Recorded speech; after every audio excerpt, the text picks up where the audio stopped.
नमस्कार, मी शिवानी तुमच्या सगळ्यांचं स्वागत करते माझ्या नवीन ब्लॉगमध्ये. सो आज आम्ही आलो आहोत एका म्युझियममध्ये आणि तुम्ही माझ्या मागे बघू शकता. ह्या म्युझियमचं नाव आहे टेक्निस्का म्युझियम. तर ह्या म्युझियममध्ये खूप साऱ्या अशा मशिनरीज आहेत किंवा इकडच्या गाड्या असतील किंवा जहाज असतील किंवा एरोप्लेन्स असतील. खूप जुन्या जुन्या काळचे ज्या गाड्या आहेत तर त्या कशा वर्क करतात या सगळ्याचं मॉडेल या इथे आतमध्ये आहे. त्यानंतर जुन्या काळच्या ज्या विंटेज कार्स असतात त्याचे पण खूप सारे मॉडेल्स आतमध्ये ठेवलेले आहेत. त्यानंतर BMW सगळ्यात लहान कार जी आहे त्याचं मॉडेलसुद्धा आतमध्ये आहे. खूप साऱ्या इंटरेस्टिंग अशा गोष्टी आतमध्ये आहेत, तुम्हाला बघायला मिळणार आहे. त्यामुळे ब्लॉग शेवटपर्यंत नक्की बघा. सो आता आम्ही आतमध्ये आलो आहोत आणि आम्ही इथे तिकीट पण काढलं आहे. तर ह्या तिकीटची प्राईस जी आहे ही पर पर्सन 40 ACK आहे, म्हणजेच इंडियन रुपीजप्रमाणे 320 रुपये पर हेड अशी आहे. आणि ह्या म्युझियममध्ये 18 वर्षापर्यंत जे आहेत त्यांना सगळ्यांना फ्री एंट्री आहे. त्यामुळे इथल्या ज्या स्कूल्स असतात त्या सगळ्या स्कूलची जी व्हिजिट असते, स्कूल ट्रिप जी असते ती इथे हमखास येते. आता आम्ही आतमध्ये आलो आहोत आणि तुम्ही बघू शकता की हा पूर्ण सेक्शन जो आहे हा शिप, मिलिटरी शिप आणि सबमरीन ज्या असतात त्याचे छोटे मॉडेल्स इथे आहेत. सुरुवातीलाच तुम्ही बघू शकता की हा एक हिस्टॉरिकल डायव्हिंग सूट बघण्यासाठी त्यांनी ठेवला आहे, जो पूर्वीच्या काळामध्ये पाण्याखाली जाण्यासाठी वापरत होते. आणि तसेच तुम्ही बघू शकता की पाण्याखाली काही नाणी सापडली होती जी त्यांनी बघण्यासाठी ठेवली आहे तिथे. आणि मगाशी मी सांगितल्याप्रमाणे इथे मोठमोठ्या शिपचे मिनिमलिस्टिक असे मॉडेल त्यांनी ठेवले आहेत. तुम्ही बघू शकता खूपच प्रॉपर असं डिटेलिंग त्यांनी केलं आहे या मॉडेल्सचं. तुम्ही बघू शकता ही एक मिलिटरीची सबमरीन आहे जिच्या साहाय्याने मिलिटरीची सैन्य पाण्यावरून तसेच पाण्याखालूनही प्रवास करतात. सध्या स्वीडनकडे 5 तर भारतात 15 सबमरीन आहेत. इथले लोक खरंच खूप हुशार आहेत.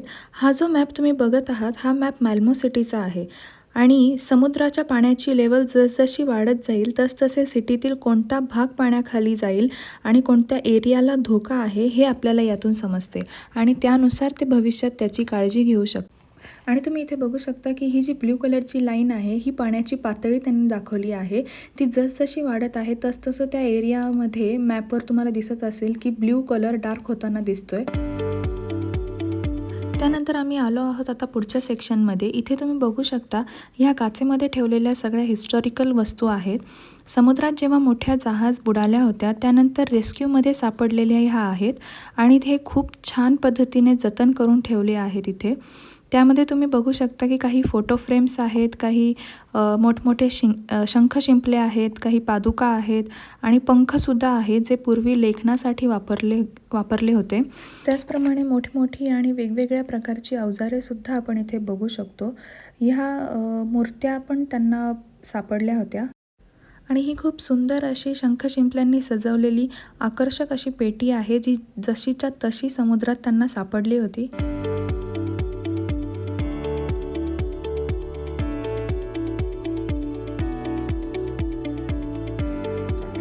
आता आपण सेकंड फ्लोअरवर आलो आहोत आणि तुम्ही बघू शकता या सेकंड फ्लोअरवर त्यांनी पूर्णपणे क्रूज जशी असते तसं त्यांनी इथे केलेलं आहे.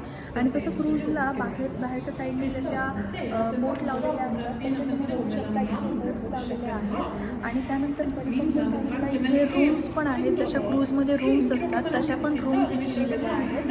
आणि मागे पण तुम्ही बघू शकता, मागे पण अशा रूम्स दिलेल्या आहेत. आणि ह्या साईडला जे आहे हे इथे क्रूजमध्ये कशा टाईपचे हॉटेल्स असतात कसे, तर ते आपण आता आतमध्ये जाऊन बघूया.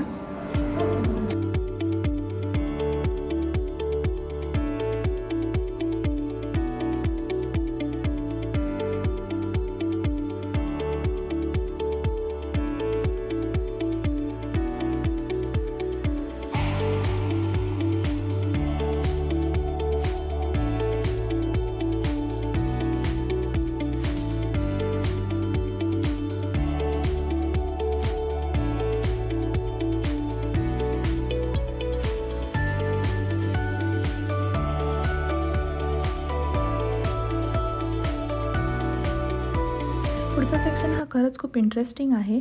इथे जुन्या काळचे रेल्वेचे इंजिन कसे काम करत होते हे दाखवलं आहे. तुम्ही बघू शकता इथे काही इंजिन स्टीमवर चालणारे आहेत आणि काही कोळशावर चालणारे आहेत. खूपच वेगवेगळ्या प्रकारचे इंजिन इथे ठेवले आहेत. आजकाल आपण बघतो की इलेक्ट्रिसिटीवर सगळे इंजिन चालतात. त्यामुळे नवीन पिढीला हे खरंच बघण्यासारखं आहे.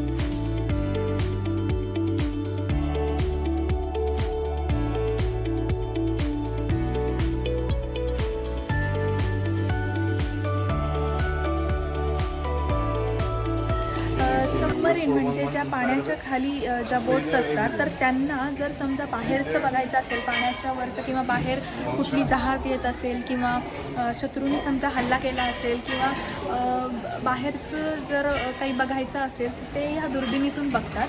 आणि ही दुर्बीण खरं तर एवढी स्ट्रॉंग आहे की आत्ता आम्ही इथून हा जो पाईप दिसतो तो हा 2 मजल्यांपर्यंत वर गेलेला आहे आणि आम्ही ह्या दुर्बिणीतून ते बघत आहोत. इथे आपण बघू शकतो की इथे एक एक्सपेरिमेंट करण्यासाठी ठेवला आहे. मी पण हा एक्सपेरिमेंट ट्राय केला. तर हा एक्सपेरिमेंट मॅनपॉवरचा आहे. मॅनपॉवर यूज करून किती एनर्जी जनरेट करू शकतो हे आहे. या एनर्जीचा यूज करून घरामध्ये कोणकोणत्या एरियामध्ये आपण इलेक्ट्रिसिटी प्रोव्हाइड करू शकतो हे यावरून कळतं.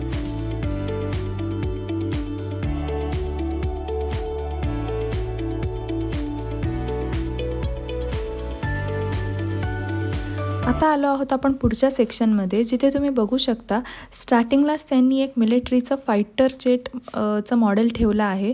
खूपच मोठं दिसत आहे हे. त्याचप्रमाणे इथे काही प्रायव्हेट प्लेनसुद्धा आहेत आणि हे सगळे जे आहेत हे रिअल मॉडेल आहेत. आपण बघू शकतो. विशेष म्हणजे इथले शेतकरीसुद्धा हे प्लेन वापरून त्यांच्या शेतामध्ये फवारणी करतात, कारण इथले शेत पण खूप मोठे असतात.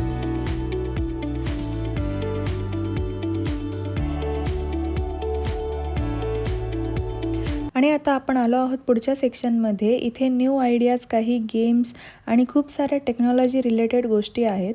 जसं की तुम्ही बघू शकता इथे ही जी गेम आहे, या गेमचं नाव आहे माइंड बॉल. ही पूर्णपणे एकाग्रतेची गेम आहे, ज्यामध्ये 2 प्लेयर्स असतात आणि मध्ये एका टेबलावर छोटा बॉल असतो, जो फक्त कॉन्सन्ट्रेशननी अपोजिट साईडला पुश करायचं असतं. खरंच खूप इंटरेस्टिंग गेम होती ही.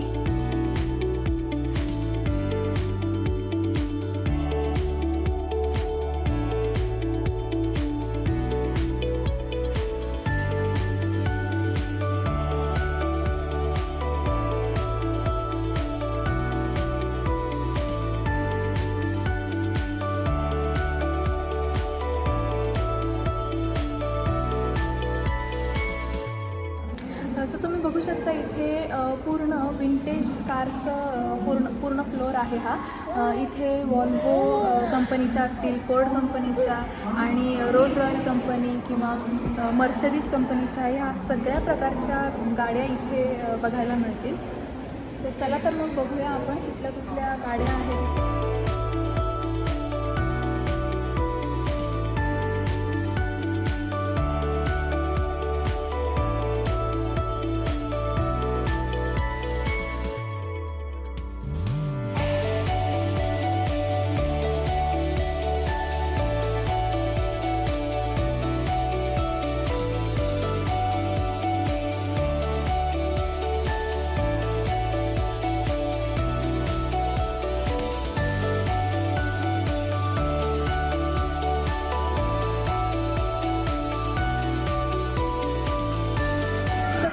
बघत आहात ही कार, ही BMWची सगळ्यात कॉम्पॅक्ट मॉडेल आहे हे.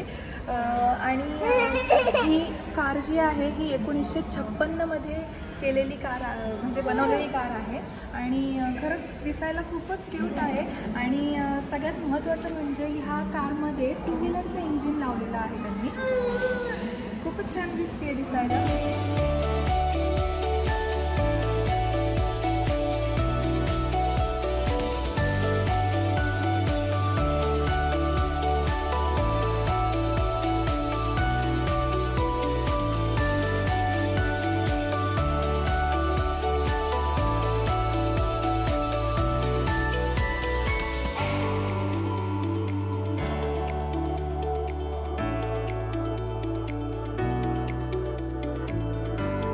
अशा प्रकारे आमचं पूर्ण म्युझियम फिरून झालं आहे.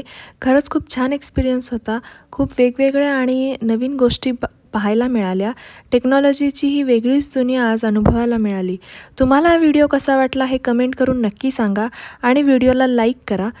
अजून चॅनलला सबस्क्राईब केलं नसेल तर चॅनलला नक्की सबस्क्राईब करा. थँक्यू.